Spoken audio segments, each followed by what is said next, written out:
Saludo con gran cariño al auditorio de Telefórmula, que es donde se enlaza con los trabajos de esta emisión. De verdad, muchísimas gracias por su compañía. Si lo hace usted a través de la radio o las plataformas de internet. Un día como hoy, de hace 100 años, nació José Saramago. En un momento más platicaremos con Marisol Schultz, la jefa de la FIL. Por cierto, platicaremos también de lo que viene en la FIL de Guadalajara. En más información, el mundo respira un poquito más tranquilo. Planeta de 8,000 millones de habitantes. Por cierto, le adelanto que hoy platicaremos con Silvia Yorguli, la presidenta del Colegio de México, una demógrafa muy reconocida. El mundo respira un poquito más tranquilo. Fíjese que el G20 logró una declaración de mínimos, pero consenso finalmente, lo cual habla de que el mecanismo de diálogo sigue funcionando, a pesar de los reproches. Xi Jinping le reprochó a Trudeau ahí que se filtró información. Y bueno, pues el aislamiento de Rusia es visible, ¿no? Se reprobó la invasión y no tuvo el eco que esperaba Lavrov en su visita a Bali. Se disipa también el riesgo de un choque entre Rusia y OTAN. El misil provenía de la defensa ucraniana.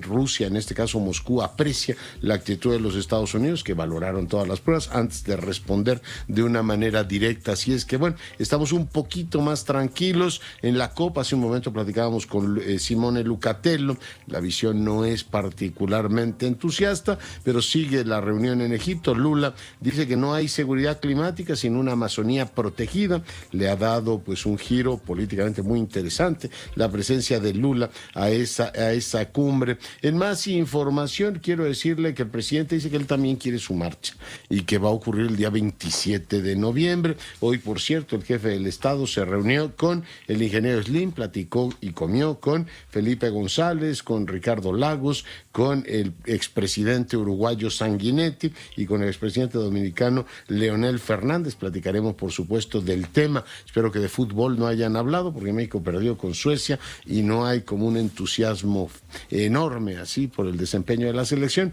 pero como decía el pintor, esperemos que cambien los tiempos. Los republicanos consolidan su posición en la Cámara de Representantes, controlarán, por tanto, la Cámara Baja de los Estados Unidos. DeSantis, el gobernador de Florida, opta por comportarse como matador de toros y torea a Trump. Evade efectivamente el conflicto después de que, como le informaba el día de ayer, Trump dijo: yo me voy efectivamente a postular. En más información, quiero decirle que, hace un momento platiqué con lo más granado de la representación en la Cámara de Diputados. Platicamos con el presidente de la Cámara, Santiago Krill, y también con el presidente de la Junta de Coordinación Política. Parece que se va abriendo un camino ahí para el nombramiento de los consejeros. PAN, PRI y PRD se reconcilian, dicen que no habrá de ninguna manera reforma, que ellos no están para, aceptar la reforma presidencial, con lo cual pues se reactiva esta coalición, que después del tema de la Guardia Nacional habían tenido una fractura. Por cierto, el presidente de la Cámara de la Suprema Corte de Justicia anuncia que la ministra Ríos Farjat va a llevar adelante la cuestión de los militares. En este caso es un tema que sigue colgando del tema judicial. Por cierto, Causa en Común ganó una suspensión, en este caso dada por el juez Fraga, para paralizar efectivamente el traslado de la Guardia Nacional a la Secretaría de la Defensa Nacional. De todo esto y más estaremos platicando en los próximos minutos. Igual compartiremos algunas imágenes de Artemis, que sobrevuela la superficie lunar. Es el preámbulo, fíjese, de que la humanidad regrese a nuestro muy querido satélite, la carismática Luna. Hacemos una breve pausa, volvemos. La información, me entero por la cuenta de Twitter del embajador Ventura que fallece Jorge Montaño, un gran diplomático mexicano. Dice Ventura, otro gran diplomático, destacó en muchísimas trincheras, incluyendo como profesor universitario y diplomático con altísimas responsabilidades en momentos de transformación global. Pues sí, la verdad es que así lo hizo. Veo la imagen ahí con Javier Pérez de Cuéllar, fue nuestro embajador en Naciones Unidas. Por cierto, nos legó un magnífico libro que está ahí, la misión en Washington. Le recuerdo así de memoria que en algún momento Salinas de Gortari, entonces presidente de México, tenía la convicción de que Bush padre, Bush 41, iba efectivamente a repetir, y en este caso Jorge Montaño, que era un hábil observador de la vida política de los Estados Unidos, le dijo: yo creo que va a ganar Clinton. Y bueno, el presidente en aquel momento le dijo: bueno, pues si tú tienes razón, serás el embajador en Washington. Pero si no tienes razón, te mando, creo que a Falfurrias, un lugar así, decía Jorge Montaño. Además lo contaba con muchísima gracia. Ahí está su misión en Washington. Le tocó todo el tema del Tratado de Libre Comercio, la ratificación del memo, diplomático extraordinario, como dice Ventura, y tiene razón, ya no está con nosotros. Por supuesto, mando a su familia y a todo el cuerpo diplomático, a sus alumnos, que numerosos fueron, mi más sentido pésame por esta irreparable pérdida. Hoy el presidente, cambio de argumento informativo, hoy el presidente comió pues con distinguidísimos políticos de Iberoamérica, ni más ni menos que expresidentes de Chile, de Uruguay, de la Dominicana, y también un expresidente de gobierno español. Sara Pablo, adelante. ¿Cómo estás, Leonardo? Muy buenas noches. Sí, el presidente Andrés Manuel López Obrador hoy se reunió en privado con integrantes del llamado Círculo de Montevideo y también con el empresario Carlos Slim, y es que en este encuentro participaron los expresidentes de España, Felipe González, de Chile, Ricardo Lagos, de Uruguay, José María Sanguinetti, y de República Dominicana, Leonel Fernández, quienes van a participar el día de mañana en la 27ª reunión plenaria de la Fundación Círculo de Montevideo. Y bueno, pues a propósito de este encuentro, se reunieron hoy con el presidente López Obrador. Después de casi 3 horas, bueno, pues se fueron sin dar alguna declaración. Solamente el ingeniero Carlos Slim informó que se trató pues de una comida en la que se tocaron diversos puntos, un poco de historia dijo, y por supuesto pues también las experiencias de cada uno. Esto fue lo que dijo justamente Carlos Slim al salir de Palacio Nacional. Y bueno, el presidente invitó a todos a comer. ¿Y de qué somos los anfitriones? No, de mil cosas, de historia, de todas las cosas, de las experiencias, etcétera. Y bueno, pues en temas de coyuntura, Carlos Slim consideró que la manifestación en defensa del INE que se realizó el domingo pasado y la próxima marcha que va a encabezar el presidente López Obrador son parte de la democracia, dijo, de las libertades que hay en el país. Sin embargo, pues él rechazó sumarse a la caminata del presidente, pues dijo que a los 82 años ya no está para ese tipo de eventos porque ya no aguanta, así lo mencionó. Es la democracia y la libertad que hay, que es muy buena. ¿No acompañaría al presidente a la marcha? No, yo creo. ¿No saldría los de usted con ninguno de los dos bandos a marchar? Ya a los 82 años ya no aguanto. Y bueno, pues habló también Carlos Slim de la situación económica del país. Él dijo que México tiene mucho potencial en el marco del Tratado de Libre Comercio suscrito con Estados Unidos y Canadá, y que los resultados pues se verán ya después de una década. Todavía falta tiempo. También consideró que en este sexenio habrá una recuperación del salario mínimo, que dijo quedó rezagado en los últimos 40 años, Leonardo. Muy bien. Oye, y de la mañanera, pues sabemos que va a tener una marcha y un informe. ¿Todo se va a llevar el día 27 o el informe, el discurso, se va a mantener para el día 1, Sara?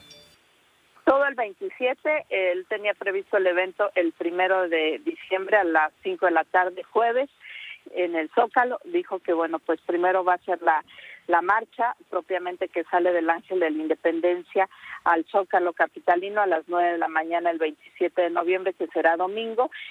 Caminará hasta el Zócalo y ahí ya será el mensaje pues a propósito de este 4º aniversario de haber asumido la presidencia de la República, Leonardo. Ya. Oye, entonces todo marcha y informe el mismo día. El mismo día, ese domingo 27. Y última pregunta, el presidente con cierta regularidad habla de temas españoles. Hoy hizo una larga locución sobre lo que le había ocurrido a España. Yo me preguntaba quién le hará las fichas, si es Monedero, si es alguno de los que han estado cerca de la familia presidencial. Vimos que subió ahí una también de Revilla, ¿no? Un video felicitándolo, lamentando que no se pudiese reelegir él, como si se reelige a Revilla. Era bastante sintomático el tema. No sé quién le mande efectivamente fichas, pero ¿a qué venía la locución sobre temas españoles el día de hoy, Sara? El presidente, pues hoy no recuerdo que me parece que fue ayer más bien, sí, que hablaba de España, que decía que bueno, pues él se mete en estos temas justamente, pero hoy no recuerdo que haya hablado de España particularmente. El tema de no haber abierto los temas a tiempo, que no se abrieron. Ahorita mando el fragmento. Mi querida Sara, muchas gracias. Buenas noches. Pero me llamó la atención eso, que se fije tanto en esos asuntos. Bueno, lo dejo ahí, doy ahora la más cordial bienvenida al ministro en retiro y también miembro del Colegio Nacional, José Ramón Cosío. Mi querido doctor, ¿cómo estás? Bien, querido Leonardo, ¿cómo estás? Muy buenas noches. Oye, pues ecos de la marcha, que si plan B, reforma electoral, ¿cómo estás viendo el país, doctor? Pues mira, preocupado, creo que la marcha pues fue un éxito, entiendo que hay una guerra de cifras, entiendo que todo alrededor de la marcha está en disputa o se quiso poner en disputa, el espacio debió haber terminado no en el Zócalo y no en el Movimiento de la Revolución, el tiempo fue el día o no del cumpleaños del presidente y todo fue hecho para fastidiarlo en ese día de gozo o no, la materia fue para rechazar sus propuestas y su forma de plantear las cosas, o realmente tenía una intencionalidad exclusiva sobre la materia electoral, las personas convocantes y las participantes, todo está, me parece, en disputa, pero creo que sí hay un saldo neto de la marcha, y es primero, pues que el presidente se dio cuenta que no va a poder tener una reforma constitucional. Segundo, esta huida hacia adelante me parece claramente cuando el presidente dice, bueno, pues haré una reforma legal. Yo creo que pocas cosas podrían ser tan inconstitucionales como esa reforma legal. ¿Y por qué? Si uno ve los artículos constitucionales que regulan lo que él piensa que debe ser el nuevo modelo electoral, no hay espacio, así hay que decirlo con esta rotundidad, no hay espacio para colocar nada de lo que él quiere. El artículo 41 tiene un sistema clarísimo, muy desarrollado, muy especificado acerca de cómo nombrar a los consejeros electorales, su dirección, sus competencias. Los artículos 52 en adelante nos hablan de los 500 diputados, 300 distritos uninominales, 200 diputados plurinominales, nos habla también de los senadores, o sea, no hay modo ahí de que se pueda ajustar nada. El 99 nos describe con mucha claridad cuál es la condición de designación de los magistrados electorales, no se le puede modificar nada. Y el 116 pues tiene todas las reglas para la elección de los órganos electorales locales y las participaciones. Entonces el presidente no podría moverle nada, dice lo haré mediante leyes. Creo de verdad que sería un error histórico, tremendo, y creo que acabará en una multiplicidad de controversias constitucionales que pueden promover los estados contra esas leyes federales y desde luego una multiplicidad de acciones de inconstitucionalidad promovidas por las minorías en Cámara de Diputados y Senadores y adicionalmente por todas las mesas directivas de los partidos políticos. Entonces creo que sería una fiesta de impugnaciones ante esos elementos y creo que ahí sí se vería muy complicado que los ministros, más allá si están a favor de él o no, como se ha dicho, que pudieran votar algo tan flagrantemente contrario al texto constitucional. Entonces creo que la marcha se explica ante este doble descalabro, uno, el de que la reforma constitucional no la va a poder llevar a cabo, dos, ante la condición de que no va a poder hacer reformas legales, porque lo sabe, entonces va a acabar en una especie de fiesta democrática. No me deja de parecer rarísimo, de verdad, que el presidente, siendo gobierno, haga una marcha, no encuentro muy bien con qué, pero en este sentido. Y algo que creo que sí, quienes tenemos ya algunos años, lo podemos ver, y si no, pues ahí están todas las imágenes, ¿Qué va a ser esta celebración del presidente con papelitos, sindicatos, la gente en las calles, con grandes pancartas, así un poco a la Echeverría o ese tipo de cosas? Decían que se había acabado. Oye, decían que se había acabado el día del presidente. Sí, pues hoy va a ser el día se está organizando su día. Los papelitos, ¿no? Y el sindicato de trabajadores no sé qué y la colonia no sé qué. En fin, eso es lo que vamos a recoger como huida o como salida frente a una manifestación ciudadana que dice no queremos que reforme al INE porque no queremos poner en una situación de riesgo al árbitro electoral, Leonardo. Oye, habrá que sacar los discursos de Rocío Nale cuando era coordinador de la oposición, o de Pablo Gómez diciendo es detestable esto del día del presidente. Bueno, se están organizando su día. Sé que te lo he preguntado muchas veces, pero tenme paciencia. Estamos ante una situación para mí preocupante como observador de la vida pública, de que la mayoría ha estado aprobando legislación que resulta ser sospechosamente anticonstitucional. Ahora traemos colgando el tema de la Guardia Nacional, 2 jueces han concedido suspensiones. Y yo me sigo preguntando, insisto, te lo he preguntado en varias ocasiones, por eso te digo que me tengas paciencia, si no tendría sentido que hubiese una opinión previa de la Suprema Corte diciendo, oiga, ustedes son la representación de la soberanía y pueden hacer muchas cosas, pero no pueden ir contra el texto constitucional porque la reconducción constitucional me va a obligar a darles palo. Esta idea de la opinión previa es absolutamente descartable en nuestra institucionalidad. Fíjate que no, hay que decir varias cosas. Primero, la Suprema Corte tiene, justo en materia de Guardia Nacional, seguridad pública, etcétera, 10 asuntos que de resolverlos me parece que dejarían perfectamente definida. Hace un par de semanas, Santiago Krill, como presidente de la mesa directiva, presentó una comunicación al presidente de la Suprema Corte diciéndole que requería, como presidente de la mesa directiva, que se le diera atención prioritaria a estos 10 asuntos. Son 5 controversias constitucionales, 4 acciones de inconstitucionalidad y un amparo. Insisto, si esto se resolviera por la Corte, se aclarara, me parece que sería un enorme avance, porque pues sí ya sabría uno que sí y que no pueden hacer las Fuerzas Armadas, tanto el Ejército como la Armada de México, y qué podría hacer o no la Guardia Nacional, los registros, el uso de fuerza, varias cosas que están ahí. Y esto me parece pero que... ahí te detengo un momentito por también, favor. que era la segunda pregunta. ¿No habría manera de decirle a la Suprema Corte, oiga, esto urge? Acaba de anunciar Saldívar, que en este caso la ministra Ríos Farjat va a llevar la de la Guardia Nacional, que está generando una incertidumbre de los 1000 diablos. Pero decir, como una especie de límite, en este caso, como de urgente resolución, ¿no se le puede meter además de la excitativa política que haga el presidente del Congreso, como un límite legal? Decir, a ver, tiene usted tanto tiempo para discutir el tema, para evitar esta zozobra o romper el principio de certeza, José Ramón. Mira, desde hace varios meses, amigos nuestros, Héctor Aguilar, María Amparo Casar, Saúl López Noriega, han estado insistiendo. Hay de hecho un libro publicado sobre los retrasos de la Suprema Corte. Edna Jaimes y Laurence Pantin, que trabajan en México Evalúa, también presentaron un informe muy bueno sobre los tiempos de la Corte y realmente hay un retraso. Este asunto al que te referías, el amparo, se vio en la primera sala el año pasado y el asunto, hijo, se va al Pleno.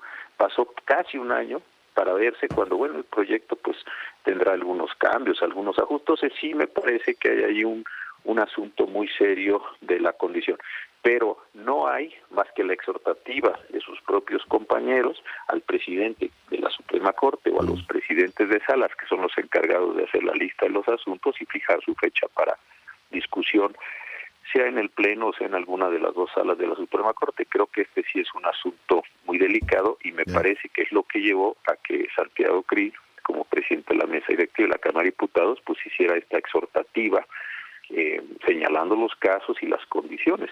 Ahí hay un tema. Pero regresando a tu pregunta originaria, sí, el tema del control previo está previsto en algunos otros países y justamente para eso. Un caso que es muy de tus materias es con los tratados internacionales. Antes de comprometer obligaciones de un Estado nacional frente a otros Estados o unos organismos internacionales, pues preguntémosle a los tribunales nacionales si esto se puede hacer o no. Y eso tiene esa relevancia también, y es algún tema a considerar en futuros cambios. Sí, porque nos quita, efectivamente, hay certeza y ese tiempo, ese periodo de zozobra. Ministro, pues te agradezco mucho la conversación y te mando un gran abrazo. Gracias, querido Leonardo. Muy buenas noches para todos. Un abrazo fuerte para ti. El doctor Cosío es miembro del Colegio Nacional, para fortuna nuestra, hoy conversando con usted. Y vamos ahora a nuestra sección Comexi. Yo agradezco mucho a Damián Martínez Tagüeña, miembro distinguidísimo de Comexi, que el día de hoy converse con nosotros. Damián, bienvenido. Muchas gracias, Leonardo. Buenas noches a tu auditorio. Bali, G20, ¿cómo lo viste? Mira, creo que los indonesios deben hoy estar, primero, muy cansados y segundo, muy contentos con los resultados de una cumbre.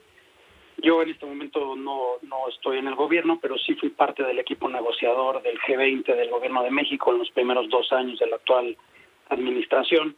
Así que te puedo como decir el Sherpa, de primera ¿no? mano. Uh-huh. El Sherpa era el subsecretario Ventura, yo era parte del equipo, yo era su Sherpa, pero digamos, era a los que nos cae el peso de la negociación de las comas. Y es un proceso que va durante todo el año, es una cosa muy intensa, hay muchos grupos de trabajo. Lo que se ve al final pues es las fotos de los líderes, los mensajes políticos de alto nivel, pero en paralelo hay un trabajo permanente en diferentes ámbitos: digitalización, estabilidad financiera, reglas para inversión en infraestructura, equidad de género, combate a la corrupción, que van sesionando año con año a fin de generar resultados técnicos tangibles y capturar todo al final en una declaración amplia y que se adopta por consenso. Pues siempre suena fácil, pero siempre es muy, muy complicado. Sí. No, y lo lograron efectivamente, digo, a pesar de todos los recelos. Es una declaración que parece que está en los mínimos, pero lograron efectivamente, aun cuando tienes Estados Unidos pues muy polarizado con China, esta declaración. Creo que es un trabajo que también merece la pena resaltar, sobre todo en tiempos en los cuales pues tienes la invasión de uno de los miembros. Estuvo Lavrov, pero no estuvo Putin, ahí también sentado en la mesa. Damián. Sí, desde luego. De que está en los mínimos, en donde el acuerdo es el mínimo, pues sí, sin duda está en los mínimos. El párrafo que hace la referencia a Ucrania, pues digo, más mínimo que eso, solo si no existiera. Pero al mismo tiempo hay avances notables. Por ejemplo, hace un par de años, cuando todavía estábamos bajo la administración Trump, llegar a medio párrafo mal escrito sobre el cambio climático era un logro. Y ahora pues hay una señal mucho más de ambición, de poder avanzar, de poder alcanzar metas pues en diferentes temas de esa complicada agenda, ¿no? Entonces, en los mínimos en lo político, pues sí, es reflejo de la realidad del sistema internacional, un poquito más allá de los mínimos en las cosas quizá menos espectaculares. Yo creo que un buen trabajo de los indonesios y una tarea difícil el año que entra para India, que ahora toma la presidencia. Que ahora toma la presidencia. Oye, tú que fuiste subsherpa y bueno, has visto varias negociaciones de ese tipo, ¿los encuentros privados, los directos o los bilaterales son también particularmente significativos en este tipo de reuniones? Sí, son muy importantes, son muy significativos. Está, por supuesto, la parte simbólica, que no deja de ser importante, pero también la posibilidad de generar empatía entre los líderes, de que puedan hablar las cosas directamente y de que los líderes tengan acceso a primera mano a ver cuál es la realidad de sus socios principales y la realidad del sistema internacional. Es una oportunidad invaluable. Muy bien. Pues Damián, muy agradecido por tu participación el día de hoy en nuestra sección Comexi. Muchas gracias, Leonardo. Si me permites nada más 30 segundos, estoy viendo en redes, simplemente son 2 minutos, el fallecimiento del embajador Jorge Montaño, uno de los fundadores del Comexi, un distinguidísimo embajador de carrera de México y además, pues en mi caso, muy, muy cercano amigo. Y simplemente pues comentarlo con tu auditorio, una pérdida para el servicio exterior mexicano y para el país. Una irreparable pérdida. Hace un momento citábamos ni más ni menos que la cuenta de Twitter de Julián Ventura lamentando precisamente esta irreparable pérdida. Me sumo, Damián, un abrazo. Igualmente, Leonardo, buenas noches al auditorio. Bueno, y seguimos, por supuesto, con la información. Llegamos a 8,000 millones y por tal razón, como habitantes de este planeta, le llamamos a la presidenta del Colegio de México, que es una pues acreditadísima demógrafa. Silvia, bienvenida.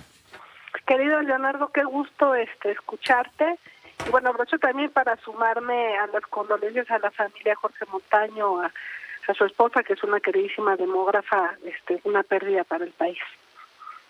Sí, lo es, además de gran diplomático, fue un gran profesor. Oye, llegar a 8,000 millones, ¿qué significado tiene, aparte, digamos, del número redondito?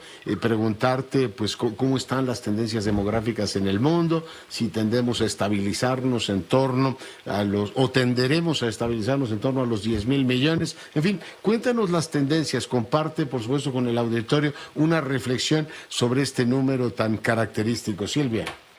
Bueno, mira, creo que hitos, llegar a estos números como los 8,000 millones, como los 7,000 millones en el año 2010, pues siempre son momentos que abren, que invitan a la reflexión. Yo siempre digo que la demografía es una herramienta muy poderosa para imaginar el futuro, y justamente porque lo que vemos hoy en los 8,000 millones, pues nos plantea los retos a los que podemos anticiparnos, como el del envejecimiento, pero también nos abren a otras reflexiones, como por ejemplo, como ha dicho reiteradamente Naciones Unidas, también es reflejo de un gran éxito que ha tenido la humanidad en el campo de la medicina, en la salud, en el crecimiento de la esperanza de vida en casi todo el mundo, a pesar de las desigualdades. Como tú bien dices, hacia adelante, la población mundial tenderá a estabilizarse. Estamos hablando de que por ahí de el año 2070, 2080, llegaremos a los 10,300 millones, y ahí, a partir de ahí, llegaremos a una meseta y empezará muy lentamente a descender, ¿no? Entonces, lo que vemos es que hoy, en el 2020-22, pues la discusión no es la misma que había cuando en los 80 llegamos a los 5,000 millones, o casi en el año 2000 a los 6,000 millones, que había una preocupación por el crecimiento demográfico y una narrativa muy en torno a la explosión demográfica y cuánta población aguanta el planeta, y de alguna manera se vinculaba este crecimiento demográfico con amenazas ambientales, ¿no? Ya desde entonces, desde los 90.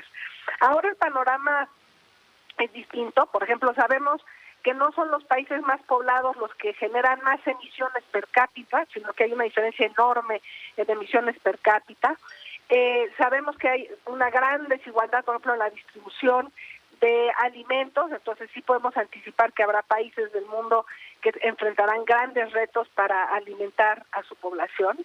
También sabemos que hay grandes desigualdades, o sea, estamos celebrando, por ejemplo, que Japón las mujeres de Japón casi llegan ya a los 90 años de esperanza de vida, y tienes países en donde la esperanza de vida está bajo de 55 años, y que se van a tardar más allá del 2100 para llegar a los 66 años.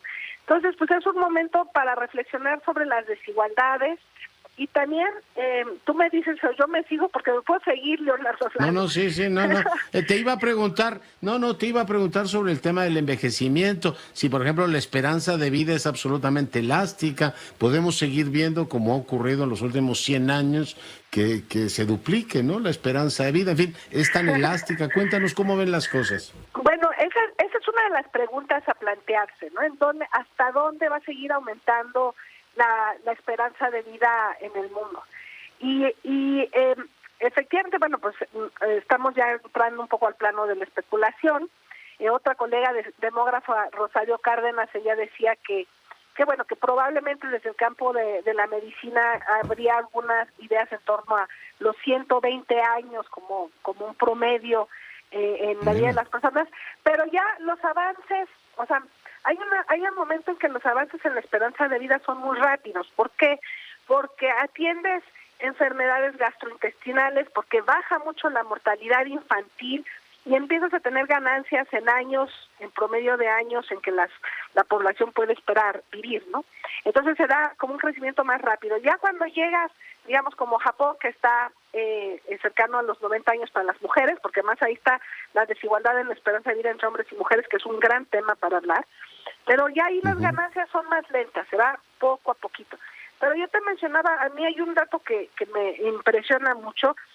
Tienes países donde la mortalidad infantil es de menos de 3 menores por cada 1,000 nacimientos, como Japón, como Montenegro, como Suecia, y de repente tienes países como Nigeria, donde es 72.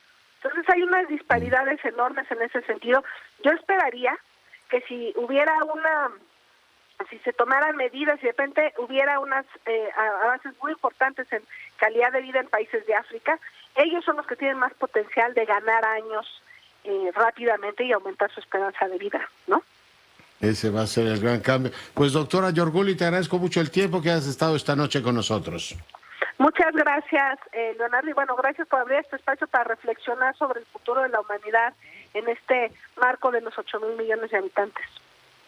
Más tiempo le deberíamos dedicar. Muy agradecido contigo. Bueno, pues ahí tiene la presidenta del Colegio de México. Hoy reflexionaron sobre esto, ¿no? El envejecimiento, las desigualdades, qué tan elástica es la esperanza de vida, una humanidad que vivirá fundamentalmente en ciudades. Es apasionante la demografía. Además son los que anticipan mejor el futuro, a diferencia de economistas, politólogos, internacionalistas, que no damos una, siempre prevemos cosas y nunca, ocurre siempre lo contrario. Ya de políticos mejor no hablemos. Los demógrafos tienen esta capacidad anticipatoria muy, muy desarrollada. Vamos a hacer una breve pausa, volvemos.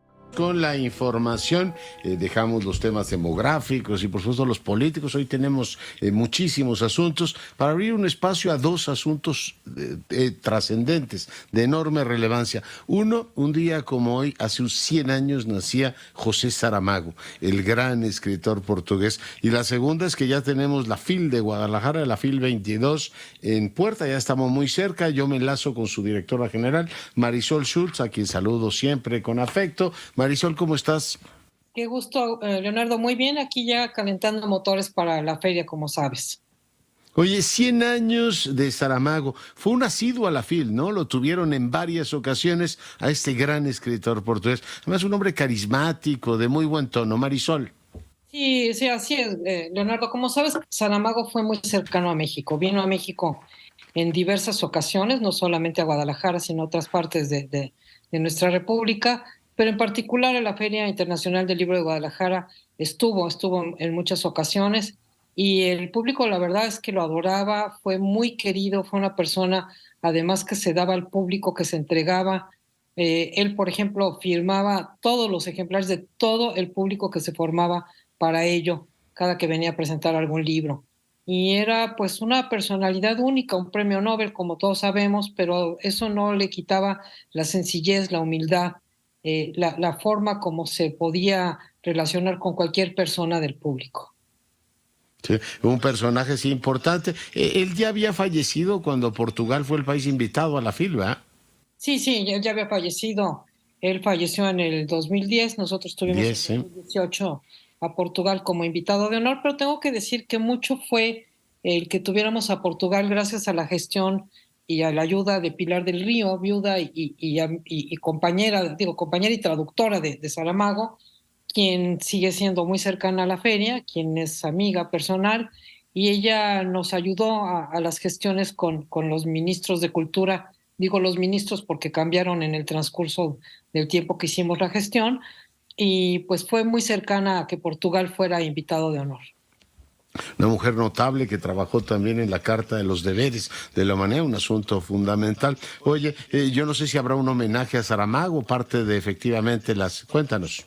Sí, claro, tenemos un homenaje precisamente con Pilar del Río por los 100 años de Saramago, que justamente un día como hoy se cumplen, y estará con nosotros Laura Restrepo, que es una, como sabes, gente cariñosísima, queridísima, escritora colombiana, y pues estaré... Sí. Yo misma, porque fui su editora, como sabes, y otro chico que es un portugués que estará con nosotros, que ganó, Paulo José Miranda, que ganó el premio de novela de Saramago, un premio de novela que lleva el nombre de Saramago en portugués.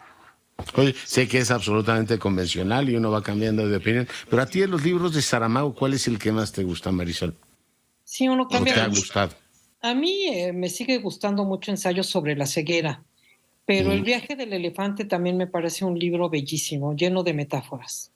Ese no lo he leído, fíjate. El Memorial del Convento, ¿te acuerdas? O El cerco de Lisboa. Sí, no, tiene El viaje a Portugal, pero la verdad es que Saramago, incluso sus diarios, a mí los cuadernos de Lanzarote me parecen también preclaros, ¿no? Te va diciendo, va dando tanto, y además habla mucho de México, por cierto, en los cuadernos. Sí. Sí, reflexionó mucho y publicó después un póstumo ahí un poco fragmentario, pero bueno, es parte de la obra de este gran escritor portugués que hoy cumple 100 años. ¿Qué más tiene la FIL? Cuéntanos. Pues, Leonardo, tenemos 3,000 actividades, más de 3,000 actividades, de lo cual pues tengo que destacar algunas, por supuesto, para que la gente se anime a acompañarnos este 26. Si no nos quedamos a dormir aquí, ¿no? Si habría que revisar todo lo de la FIL. Pero pues entre muchas cosas tenemos como invitado de honor a un emirato, el Emirato de Sharjah, que es la capital cultural del mundo árabe, uno de los 7 emiratos árabes, y con ellos toda la cultura árabe por primera vez en la FIL. Esto pues implica revisar la cultura árabe no solamente desde lo literario, lo cultural, sino también desde lo científico, las aportaciones del mundo árabe a la ciencia, a lo lingüístico, ¿no? Con gente como Concepción Company, como Marwan Soto Antaki, que estará también con nosotros.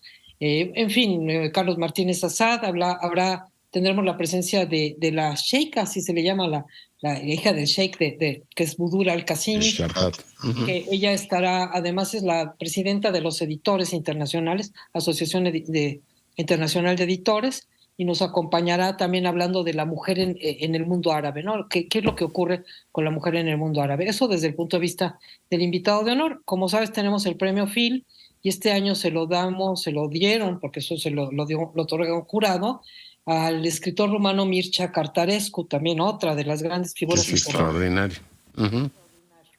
Y bueno, pues entre muchas otras grandes presencias tendremos a Irene Vallejo, que abre con Alberto Mangel el Salón Literario Carlos Fuentes, el domingo 27.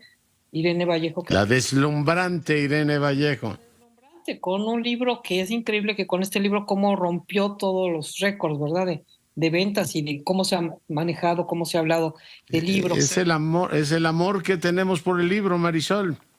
Por la palabra escrita, ¿no? Porque además te habla de esto, de cómo pasamos de la oralidad como seres humanos a la palabra escrita con inscripciones. A mí esta historia del libro y de la literatura me conmueve, por supuesto, porque tenemos esa pasión, Leonardo, bien dices.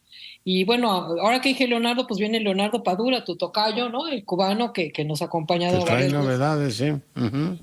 Viene gente como Arturo Pérez Reverte, como Luisa Valenzuela, Rosa Montero, 2 premios Cervantes, Sergio Ramírez y Elena Poniatowska. Tendremos pues escritores mexicanos muchísimos, pero entre muchos de ellos estará Jorge Volpi, Pedro Ángel Palou, Rosa Beltrán, Cristina Rivera Garza, Benito Taibo, Javier Velasco. Se gana el premio Sor Juana Inés de la Cruz, una escritora mexicana muy interesante, su obra Daniela Tarazona. Pues tendremos todo lo que ocurre normalmente en el Salón Literario, en el Festival Literario, con Salón de la Poesía, con Destinação Brasil, con Centroamérica Cuenta. Viene una figura de primer orden mundial, el poeta Adonis que va a dar una conferencia magistral. Ese es otro. No lo conozco. Mira. Está en la lista siempre de los que pueden ganar el premio Nobel. Hay que seguir a Adonis, yo creo que vale la pena. Otra poeta que nos acompañará es Cecilia Vicuña, poeta chilena. Bueno, y luego cambiando un poquito de tema, pues tendremos a gente como Miguel Bosé o a la Banda del Recodo presentando libros, ¿no? Porque tú sabes que la feria se conforma de lo que las otras, nuestras grandes aliadas, que son las editoriales, nos traen para presentar. Entonces, bueno. Un programa amplísimo para jóvenes. ¿Sabes que me gusta mucho lo de difusión científica? Siempre traen cosas sumamente creativas. No, lo de Phil Ciencia, pues divulgación científica, sí. Sí, viene, bueno, hay un coloquio de astronomía, se hablará sobre la astronomía, justamente también lo que hemos heredado de tradición del mundo árabe en astronomía, en ciencia. Se hablará también de los efectos del COVID, no podemos no mencionarlo. Un homenaje a Rui Pérez Tamayo dentro de Phil Ciencia, un gran divulgador y un gran científico mexicano, y habrá un diálogo, entre muchas otras cosas, entre Javier Santaolalla y Pepe Gordon. Ese es otro de los momentos cumbres de la feria. Oye, en un homenaje en mi disciplina a Jorge Chabat, que se nos fue este año, por cierto, allá en Guadalajara, y bueno, pues se lo merecerá con amplitud, ¿no? Estarán varios de sus cercanos. Va a ser totalmente presencial ya en este caso, Marisol. Presencial. Leonardo regresa a Phil Niños a la Expo Guadalajara. El año pasado no la pudimos tener. Phil Niños tiene como tema el asunto del medio ambiente, la preocupación por medio ambiente, se llama una especie de cambio, porque los niños están muy preocupados por todo lo que implica el cambio climático, de una manera completamente lúdica van a estar jugando sobre este tema, ¿no? Y bueno, Phil Pensamiento, que como tú sabes, pues es el momento de las grandes ideas, de los grandes debates de orden nacional e internacional sobre temas, muchos políticos, pero va más allá de la política. Y vienen, entre otras figuras, Leonardo, viene Michelle Bachelet y Ricardo Lagos, expresidentes de Chile, viene Yolanda Díaz, vicepresidenta de España, grandes líderes de opinión nacional. Eso es interesante que venga la vicepresidenta. Oye, ¿hay alguna posibilidad de que inviten a Zelensky, Marisol? Sí, tengo entendido que se invitó, porque fíjate que tenemos un stand de Ucrania por primera vez en la feria. Se le invitó no a que viniera de manera presencial, porque no ha ido a ningún... No viaja. Se le invitó. Oye, tiene un pequeño problema, un país invadido, ¿no? ¿Qué ocurre, no? Se invitó a que mandara un video, creo que no se ha concretado, en una de esas nos da la sorpresa y nos lo envía. Honestamente ha estado presente pues en el Festival de Cannes, en la Feria del Libro de Frankfurt, en todos mandó un saludo, una participación por video, ¿no? Entonces, recordar que esta es la feria más importante de nuestra lengua, así es que, bueno, podría ser efectivamente un tema relevante, ¿no? Hablar de la paz en una feria como la de Guadalajara. Marisol, pues te agradezco mucho, enorme éxito. Recuérdale al auditorio cuándo empieza la FIL. Claro, del 26 de noviembre al 4 de diciembre en Expo Guadalajara. Te veremos con toda, ya sabemos que vas a estar por ahí, Leonardo, además nos va a dar mucho gusto también en varias participaciones, así que bueno, pues esperamos al público de 9 de la mañana a 9 de la noche, menos lunes, martes y miércoles, que en la mañana está cerrado solo para profesionales del libro, donde también tenemos un programa muy amplio. Que también tienen que hacer su trabajo. Gracias, Marisol Schulz, muy buenas noches. No, muchas gracias a ti.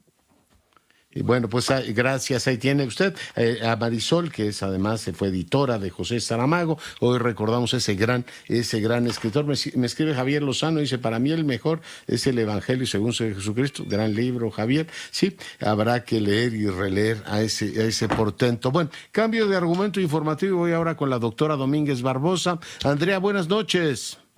Muy buenas noches, Leonardo. Espero que estén todos muy bien, en casa también. Y los saludo con el gusto de siempre. Vamos a retomar un poquito el tema que dejamos pendiente la semana pasada porque, pues si ya viste, los titulares han incrementado el número de casos en Durango con esta meningitis aséptica y pues ya hay desafortunadamente 6 decesos. Mira, la semana pasada teníamos 33, ahorita subió a 49 el número de casos. Hay 6 decesos, 47 de estos afectados son mujeres que han tenido el antecedente de una cirugía obstétrica y al parecer todavía no se esclarece del todo, es una contaminación de parte de aparentemente de un medicamento que se utiliza en anestesia que se llama bupivacaína, que aparentemente está contaminado con un hongo. No se entiende bien, no se trata de, no se explica muy bien cómo esto llegó a tal grado en donde pues llegó hasta el quirófano y pues así tenemos los casos ahorita. Muchos de las mujeres están siendo atendidas en el Hospital General 450 y bueno, la encargada de la institución, que es la doctora Kondo, explica justamente esto. Se están enviando muchas de las muestras al INDRE para investigar qué es lo que está pasando, porque tampoco se explica fácilmente que una meningitis aséptica, que es más probable que sea por un virus, pues haya sido por un hongo. Puede suceder, pero es algo un poco extraño. Y cómo es que se llegaron a contaminar estos medicamentos, porque también aquí ya estamos hablando de la instancia de la seguridad de los medicamentos que están llegando a las instituciones públicas y la gravedad que eso implica, como tú comprenderás, Leonardo. Absolutamente. Oye, y tomo otro tema que tú nos habías alertado hace ya varias semanas. El COVID lo tenemos de regreso. Ahora anunciaba el gobernador de Sonora que también se contaminó. En fin, tenemos ahí presente ese asunto a pesar de las vacunas y a pesar de todo. Nos lo habías dicho. Hay que seguir teniendo cuidado con ese tema. Hay que seguir teniendo cuidado, bien lo mencionas, pero también hay que recordar algo y tomo la palabra para que también algunas de las dudas que me han llegado las comparto aquí y podamos ayudar a más gente. Hablan mucho de que esta dosis de COVID, de la vacuna bivalente, que incluye ya la protección contra Omicron, pues hay gente que no se la quiere poner, tanto en Estados Unidos como en México. La gente que tiene posibilidades de cruzar la frontera para ponérsela dice, no, es que ya son muchas dosis. Y quiero aquí aclarar algo, no es la misma vacuna, y eso es muy importante que lo entendamos.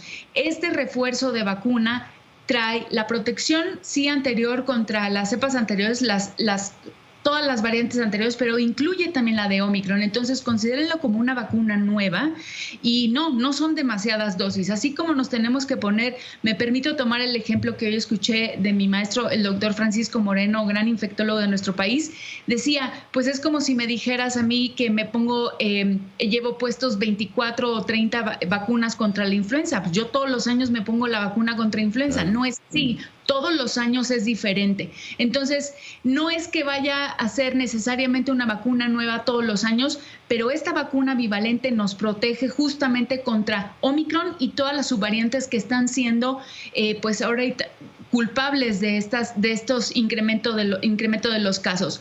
No es cosa menor y también es muy importante que lo sepan, que en México hasta el momento no habrá vacuna bivalente disponible, y eso es una tragedia, Leonardo. Es algo que pues es parte del producto de tener centralizadas las vacunas como muchos otros medicamentos, y pues dense, pues sí, este regalo de fin de año, los que puedan, crucen y póngansela y no lo echen en saco roto.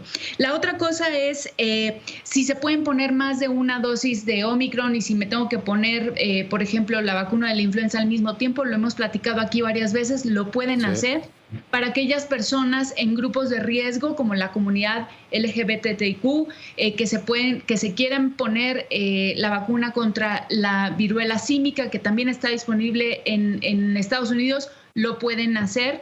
Y bueno, nada más aquí sí quiero destacar que no es la única excepción COVID por la que hay esta escasez tanto de medicamentos como de vacunas, Leonardo.